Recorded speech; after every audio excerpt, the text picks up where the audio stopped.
1960년대 공업도시로 급성장한 울산. 하지만 무분별한 개발이 남긴 후유증은 컸다. 오염된 강을 회복시키기 위한 수십 년간의 노력이 있었다.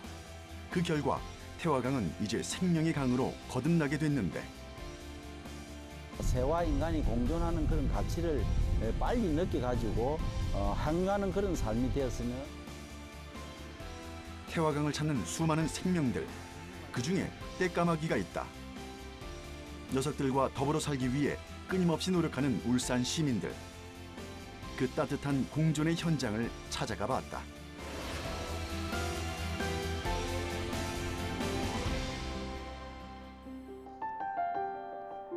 공업도시로 발전해온 울산에는 도심을 가로지르는 거대한 강이 있다. 바로 태화강. 울산의 역사이자 소중한 생명의 젖줄인데, 계절이 바뀔 때마다 철새들이 날아오고 바다로 떠났던 물고기들이 산란을 위해 태화강으로 돌아오면서 울산은 생태도시로 거듭나고 있다.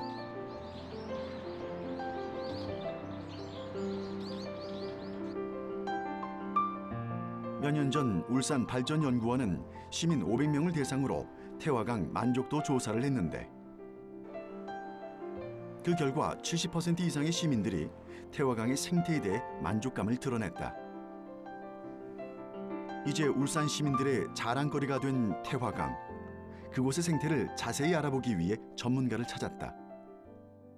여기는 태화강이 한눈에 딱 보이네요, 울산으로도. 네, 그렇습니다. 여기가 지금 태화강 전체를 전망할 수 있는 태화강 전망대고요.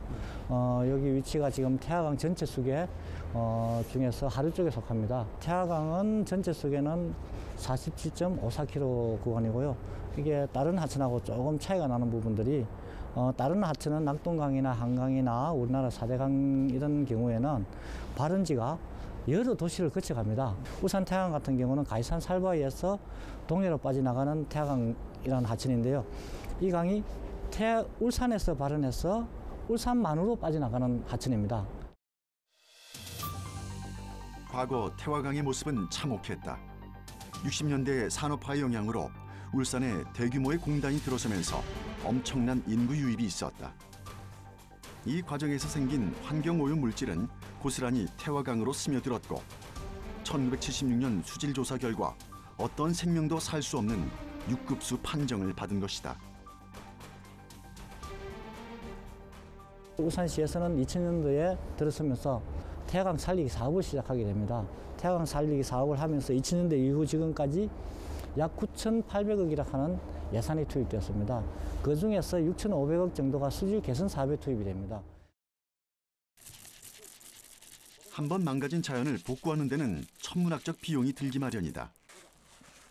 그럼에도 불구하고 울산시는 태화강의 수질을 회복하기 위해 수십 년간 꾸준한 노력을 기울여왔다. 다슬기 방류 사업은 물론 7개의 하수 처리장을 새롭게 만들었다. 또 무려 4,000km에 이르는 하수관로를 설치해 태화강으로 유입되는 오염물질을 완전히 차단했다. 그 결과 태화강은 다시 맑은 기운을 되찾기 시작했는데, 2007년 수질조사 결과 1급수로 수질이 개선된 것이다. 맑은 물은 태화강 생태계를 회복하는 데 밑거름이 됐다. 한동안 볼 수 없었던 철새들이 한 마리, 두 마리씩 그 모습을 드러낸 것이다. 텃새들도 태화강 주변에 서식지를 만들기 시작했다. 더 놀라운 변화는 강을 떠났던 물고기들이 모습을 드러낸 것이다. 봄에는 황어가 회귀하고, 여름에는 1급수에서만 사는 은어가 살고, 가을에는 연어가 다시 태화강으로 돌아오고 있다.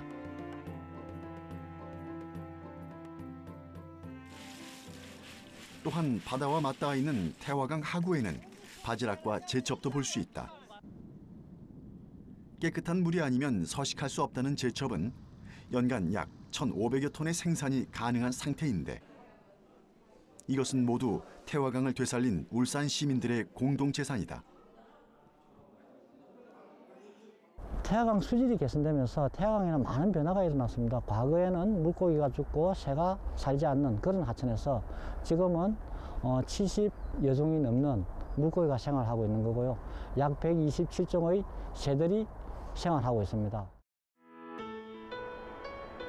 풍부한 먹잇감을 찾아 끊임없이 몰려드는 새들. 태화강은 이제 울산을 대표하는 생태계의 보구가 됐다. 태화강의 부활을 축하하는 겨울철 또 하나의 손님은 바로 이 떼까마귀 물이다. 2000년대 초반부터 태화강을 찾기 시작했다는 떼까마귀들. 현재 10만 마리 이상으로 전국 최대 규모를 자랑한다. 녀석들의 보금자리는 바로 태화강변에 조성된 대나무 숲이다. 제작진은 떼까마귀의 흔적을 찾기 위해 빽빽한 대나무로 들어가 봤는데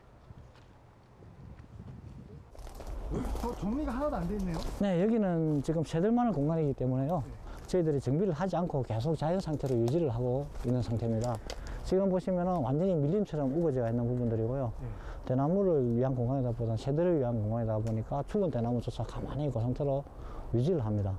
이렇게 유지를 하면은 지금 위에 밤이 되면은 떼까마귀들이 앉아서 잠을 잘 수 있는 부분들이 있는 거고요. 자세히 보시면 대나무 사이에 조그만 집이 있죠. 네, 저기가 지금 올 여름에 백로들이 둥지를 만들고 지금 현재는 철수했던. 사람들에게는 다소 으슥한 공간이지만 새들에게는 더할 나위 없는 은신처가 돼준다. 대나무 사이로 떼까마귀들이 머물다 간 흔적들이 다수 발견됐는데 매년 태화강을 찾은 철새들이 늘어나는 이유가 바로 여기에 있다. 그럼 새가 이렇게 많이 찾아오는 이유는 강이 이제 복원된 이유도 네네. 있겠지만 이런 보금자리가 잘 보존된 이유도 있겠네요. 네, 그렇습니다. 지금 태화강에 새들이 많이 온다는 거는요, 자기들이 생활할 수 있는 조건이 좋기 때문에 많이 온다고 보시면 될 겁니다. 외부에서 낮에 먹이 활동을 하고 밤에 잠을 자러 오는 것이 여기 사무 대숲입니다. 대숲 위에 보시면은 사방이 밀림처럼 둘러싸여 가지고 외부 침입이 없는 상태고요. 또 떼까마귀의 천적이라 할 수 있는 맹금류, 우리가 수리부엉이, 매 이런 종류의 맹금류들이 대숲 안으로는 들어오지를 못합니다. 대숲 안으로 들어오면 큰 맹금류가 대숲 안으로 들어오면은 먹이를 물고 나가지를 못하기 때문에 침범하기 때문에 아예 못 들어오기 때문에 자기들이 까마귀들이 가장 안전한 잠자리가 생각하기 때문에 여기가 집단적으로 잠을 자고 또 아침이 되면은 먹이 활동으로 나간다고 보시면 되겠습니다. 해가 지기 시작하자 먹이 활동을 마친 떼까마귀들이 사모대숲 쪽으로 몰려들기 시작한다.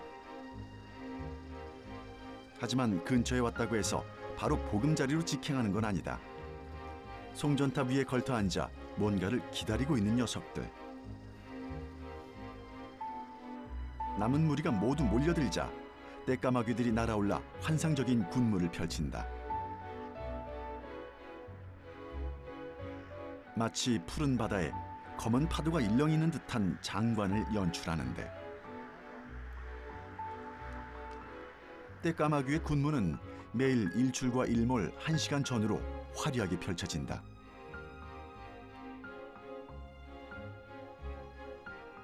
떼까마귀가 매일 이렇게 군무를 펼치는 이유는 무엇일까? 전문가들은 살아남기 위한 일종의 생존 전략이라고 설명한다.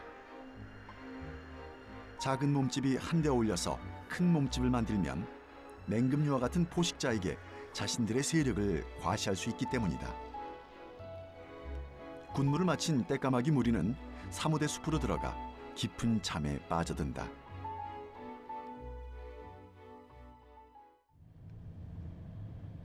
다음 날 새벽, 제작진은 떼까마귀 군무를 다시 한번 관찰하기 위해 사모대 숲으로 향했다. 아직 해가 뜨지 않아 인적이 드문 태화강변. 떼까마귀가 깨어나려면 좀 더 기다려야만 한다. 그런데 이곳에 제작진보다 먼저 나와 떼까마귀를 기다리는 사람이 있다. 그게 원래 이렇게 아침에 일찍 나오시나요? 해도 안 떴을 때? 그렇죠. 일출을 기준으로 해서 지금 날아 나옵니다. 근데 일출 40분에 날라 나오는 것이 떼까마귀. 지금은 한자 6시 한 20분 정도 됐죠. 앞으로 한 20분 후면은 이제 까마귀 떼까마귀 떼가 이렇게 이소한다고 대수에서 막 모두 함께 일제히 날라 나올 겁니다. 아, 언제부터 하셨어요? 2001년부터 했으니까 지금 17년째죠. 김성수 박사는 떼까마귀를 비롯해 태화강을 찾는 많은 철새들을 오랜 세월 동안 관찰해 왔다. 동이 터오기 시작하자 떼까마귀의 움직임이 포착된다. 자, 서서히 나타납니다. 저쪽 대숲에서 막 나타나죠. 서서히 나타나는데.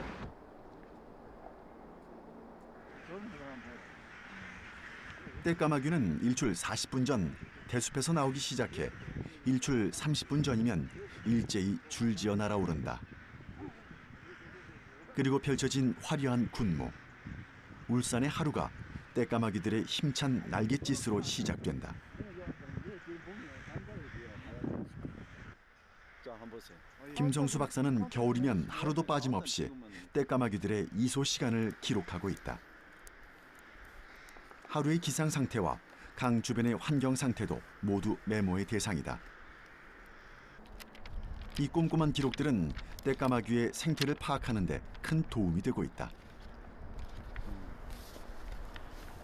보니까 되게 많이 적으셨는데. 예, 지금까지의 이 관찰 기록을 적어놨습니다. 아, 얼마나 적으셨어요? 언제부터? 지금 이 노트는 2014년 1월 1일부터 시작해서 아마 올해 2016년 12월 31일까지는 이 한 권을 책으로 마무리할까 합니다. 아, 예. 적으시는 내용들이 뭔가요?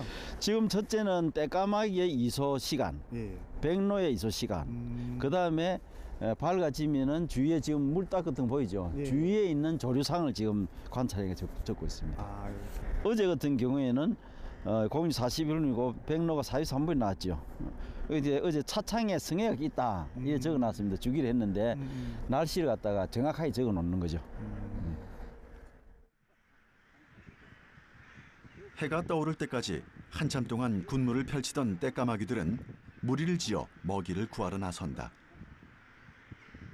멀게는 부산의 기장군까지 다녀오는 녀석들도 있지만 대부분은 울산 근처의 농경지에서 먹이 활동을 한다. 왜 울산, 대도시, 그리고 도심 한복판에 이렇게 까마귀들이 네. 모이나요? 그 이유를 지금까지 쭉 조사를 해보니까 세 가지로 요약할 수 있습니다. 의식주인데요. 첫째는 떼까마귀 겨울 철새니까 북쪽에서 너무 춥습니다. 그래서 따뜻한 남쪽으로 내려오고, 두 번째는 우리 울산이 산업도시라고 알려졌지만 한 70%가 농경지가 많습니다.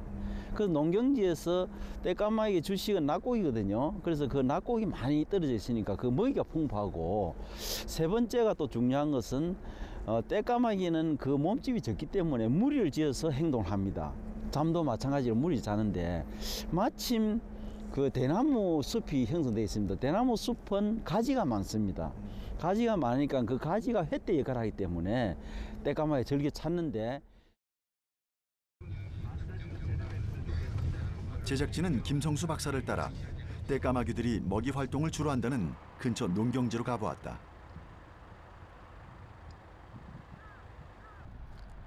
추수가 모두 끝난 논두렁에서 떼까마귀들이 부지런히 낙곡을 찾고 있었다.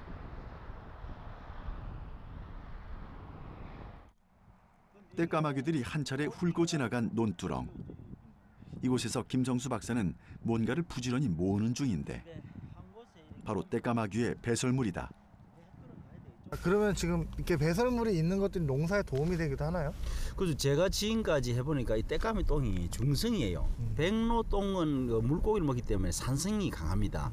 근데 떼까마귀 똥은 사람과 마찬가지 곡식을 먹기 때문에 그 배설물이 중성이더라고요. 그래서 중성은 농부들이 알게 모르게 지금 그런 효과를 한다. 그래서 주어 있는 낙곡을 먹고 배설해 가지고 다시 되돌려 주니까 그것이 거름 효과가 내 가지고 농부들이 알지 못하는 사이에 거름을 많이 뿌리고 있다, 이래 되죠. 그동안 농사를 망친다, 흉조다는 오해를 종종 받기도 했던 떼까마귀들. 알고 보면 농사에 도움이 되는 입조들이다. 떼까마귀의 생존을 위협하는 건 오히려 사람이었다. 비닐이 있네요. 예, 예. 이 비닐은 때로는 먹이가 부족하면은 떼까마귀들이 이걸 먹습니다. 아, 이거 먹는 게 아닌데 비닐이죠. 먹어요? 근데 농사에 보면 비닐 포장을 많이 하지 않습니까? 이걸 먹이가 부족한 3월달 정도 되면 이것이 떼까마귀 소화하지 못한 것을 펠렛이라 합니다. 그 속에 보면 이런 비닐이 있어요. 그 농부들이 이 비닐을 처리를 잘 해야 됩니다. 폐 비닐을 수거해가지고 한쪽 했는데 이것이 그대로 있으면은 떼까마귀에 치명적인 효과를 나타납니다. 요즘 추수가 끝난 들판에서 자주 눈에 띄는 것이 있다. 바로 돌돌 말려있는 하얀 비닐 더미들. 남은 볏짚들을 바로재워 섞어 비닐 포장을 해놓았는데 숙성되면 동물의 사료로 쓸 수 있다. 이게 곰포살레지입니다. 예, 예. 네. 이 곰포살레지는 지금 현재 이렇게 떨어진 이렇게 이 집이 있죠. 이렇게 보면은 여기에 붙어 있는 막곡이 있을 수 있습니다. 네. 근데 이걸 몽땅 수거해가지고 여기다 이렇게 저장을 했거든요. 이것이 소의 먹이입니다. 그래서 떼까마귀도 이것 때문에 피해를 지금 보고 있는 거죠? 그렇죠. 떼까마귀 먹이가 부족함 할수록 다른데 어떤 피해가 나타날지 예측을 못하죠. 마치 풍선 효과로 이것이 예를 들어서 많음으로 인해 가지고 떼까마귀들이 먹이가 적으면은 다른 데서 먹이를 구해야 되지 않습니까? 그럼 다른 데 생각지도 않은 곳에서 피해를 나타날 수 있다는 거죠. 그렇다고 사람들이 떼까마귀에게 무작정 먹이를 공급할 수도 없는 상황인데 최근 조류 인플루엔자가 빠른 속도로 전국에 확산되면서 철새에게 먹이 주기가 전면 금지됐기 때문이다. AI의 주범으로 지목되고 있는 철새들. 떼까마귀도 그 의혹의 시선에서 벗어날 순 없었다. 겨울철만 되면은 철새하면은 이꼬로 AI 언급이 많이 됩니다. 그러나 지금까지 발표에 하면은 철새류 했지 꼭 집어서 어떤 새다라는 것이 나오지 않았거든요. 한간에는 그런 어떤 의혹들을 많이 받고 있는데 그것이 확실한 규정이 될 때까지는 철새들이 조금 피해는 있겠죠. 그러나 지금까지 울산의 떼까마귀에 대한 AI가 발견됐다는 것은 아직까지 없습니다. 제작진은 매일 떼까마귀를 비롯한 철새들의 배설물 검사를 하고 있다는 울산 동물위생소를 찾아가 보았다. 먼저 미리 채취해둔 떼까마귀와 다른 철새들의 배설물을 시약통에 담는다.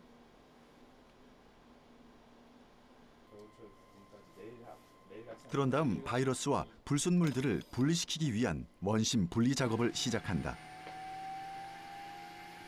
이 과정을 통해 분변을 포함한 불순물들은 가라앉고 유기물이나 바이러스는 상층부로 분리가 이루어진다. 드디어 본격적인 바이러스 검사가 진행됐다. 과연 결과는 어떨까? 결과는 음성. 떼까마귀의 배설물에서 AI 바이러스가 발견되지 않았다. 떼까마귀 같은 경우는 시베리아에서 넘어오기 때문에 시베리아는 상시적으로 고병성 AI가 발생하는 지역이 아니라서 그리고 현재까지 검사한 결과도 한 번도 나온 적이 없고요. 안전한 것으로 생각하셔도 될 것 같습니다. 현재 농림부는 AI의 확산이 겨울 철새의 번식지인 중국 북쪽 지역에서 AI에 감염된 철새가 국내로 이동하면서 유입된 것으로 분석하고 있다. 결국 떼까마귀들은 괜한 오해를 받아온 셈이다. 하지만 수만 마리의 떼까마귀가 찾아오기 때문에 울산 시민들이 겪는 불편함이 없을 수는 없다. 울산의 한 동네 주차장.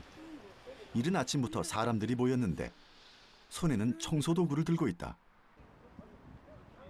주차장에 세워진 차들로 다가가 새의 배설물을 발견하는 족족 걸레로 닦아낸다. 대부분이 떼까마귀가 남긴 흔적이다. 자신의 차도 아닌데 열심히 세차를 하고 있는 모습. 놀라운 건 모두가 자원봉사란 점이다. 지금 그 까마귀 분변을 이제 치우고 계신 건가요? 예예. 아, 이렇게 그 치우신 이유가 뭔가요? 예, 그 지역 주민들의 그 불편을 조금이라도 해소하기 위해서 예, 그 제거 작업하고 있습니다. 얼마나 하세요?